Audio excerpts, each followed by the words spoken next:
তো গাইস আমি বেরিয়ে পড়েছি। তোমরা আগের আমি যে শর্টস ছেড়েছিলাম তোমরা দেখেছিলে যে আমি বলেছিলাম মানে ঘুরতে গেলে অবশ্যই ভিডিও করে দেখাবো। তো এখন আমি বেরিয়ে পড়েছি, বৃষ্টি পড়ছে, তাও মানে হালকা হালকা মানে তখন থেকে একটু বেটার হয়েছে, কমেছে একটু। তো আমি এখন বেরিয়ে পড়েছি, তো দেখতে থাকো আমি কোথায় গিয়ে যাই বা কোন জায়গায় যাচ্ছি, দেখতে থাকো। সামনে একটু হাঁটতে হবে, হাঁটার পরে বাস স্ট্যান্ড আছে, ওখানে উঠবো। তো ওয়েদারটা খুবই খারাপ, দেখো এখনও বৃষ্টি চলে আছে। আর এটা হচ্ছে আমার পিছনের দিকে যে রাস্তাটা, এর আগে ভিডিওতে আমি সামনের দিকে রাস্তায় ভিডিও করেছিলাম, ওই জন্য ওখানে মানে ওটা ভালো ছিল। এটা দেখো এত বৃষ্টি হয়েছিল যে এখানে জল জমে আছে মিডলে মিডলে। সামনে গেলেই বাস স্ট্যান্ড আছে। বাস স্ট্যান্ডে আমরা পৌঁছে গেছি, ওখানে গিয়ে বাস ধরতে হবে, ঠিক আছে?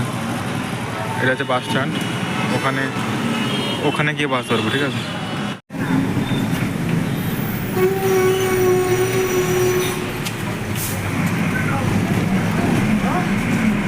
তো গাইস বাস থেকে নেমে পড়েছি, এখন সামনে একটু হাঁটতে হবে। একটু হাঁটার পরেই একটু বাম দিক ডান দিক করে যাওয়া লাগবে, তারপর ওই আমাদের বিখ্যাত এই টেম্পলটা পড়বে। তো তোমরা দেখতে থাকো, এই রুট বরাবর যাওয়া লাগবে, মানে বাস থেকে নেমে, স্ট্যান্ড থেকে নেমে। তো তোমরা চাইলে একটু ম্যাপ থেকে দেখে নেবে যদি কেউ প্রথমবার আসো, ঠিক আছে? নাহলে বুঝতে পারবে না যে কোন দিকে যাবো। একটু দূরে আছে, মানে বেশি না, 5-7 মিনিট হাঁটতে হবে, ঠিক আছে? একটু দূরে আছে মানে। এই দেখো গাইস পৌঁছে গেছি। এই দেখো এখানে সত্যি বলতে 4টা মতো টেম্পল আছে। আমি যেটা এসে দেখি 4টা মতো টেম্পল আছে, শুধু একটাই নয়, 4টা টেম্পল। তো চারদিকে আমি ঘুরিয়ে দেখাচ্ছি, দেখো অনেকগুলি টেম্পল আছে। বাকি টেম্পলগুলোতে আমরা পরে ঢুকবো, আগে যে বহু বছর পুরনো ওই টেম্পলটাতে যাওয়ার জন্য আমরা যে এসেছি, তো ওই টেম্পলটাতে আমরা ঢুকবো প্রথমে, ঠিক আছে? তোমরা দেখতে থাকো। আর প্রথমে এখানে শ্যুটা আমি খুলে রেখে দিলাম, এখানে শ্যুটা রেখে যাওয়া লাগবে। আর এখানে হচ্ছে এটা এন্টার গেট, সাইডে আছে এন্টার গেট হয়ে আমরা যাব।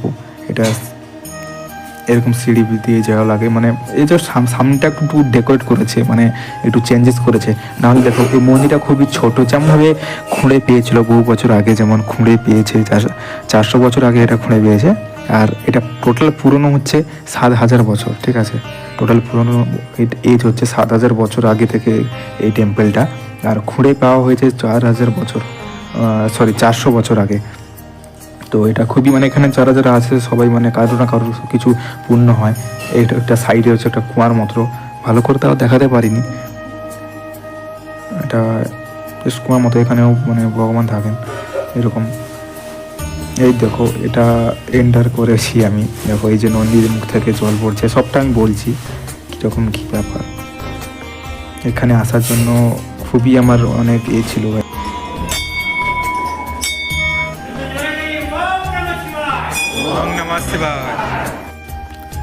তো গাছ দেখতে পাচ্ছ এখানে এর যে মানে এই মন্দিরের যে খুঁটি পিলারগুলো কত পুরনো লাগছে, দেখো কাছ থেকে কত পুরনো লাগছে।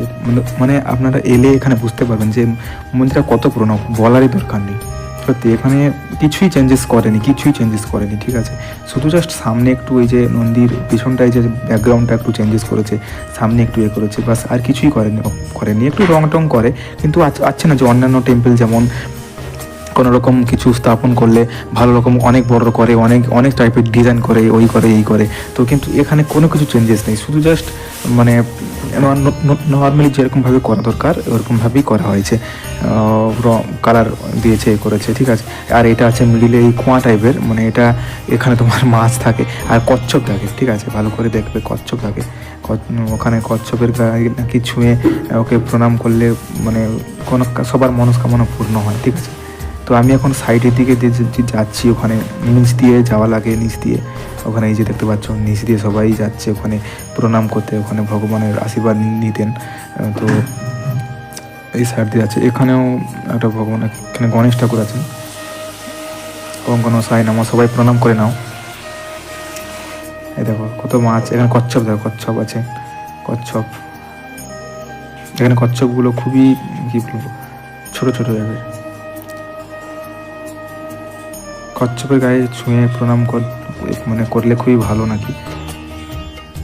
এখানে আমরা যাচ্ছি, খুবই ভিড় এখানে যারা আসে, ঠিক আছে? কোনো না কিছু মানে সমস্যা কিছু নিয়ে এলে ওদের সব কিছু সমস্যার সমাধান হয়ে যায়। এখানে প্রচুর ভিড়, পরপর নিচে নিচে আমরা যাচ্ছি, দেখো পরপর লাইন ধরে যেতে হয়, প্রচুর ভিড়, তো ওই জন্য এরকম নিচ দিয়ে উপরে নন্দীর মুখ থেকে জল, এই যে নন্দীর মুখে যে জলটা পড়ছে, এই জলটা কোত্থেকে আসছে আজ পর্যন্ত কোনোরকমভাবে কোনো জানা যায়নি। নিচে শিবলিঙ্গে পড়ছে জলটা। তো ভিডিওটা ভালো লাগলে একটু লাইক করবে, শেয়ার করবেন, সাবস্ক্রাইব করবে।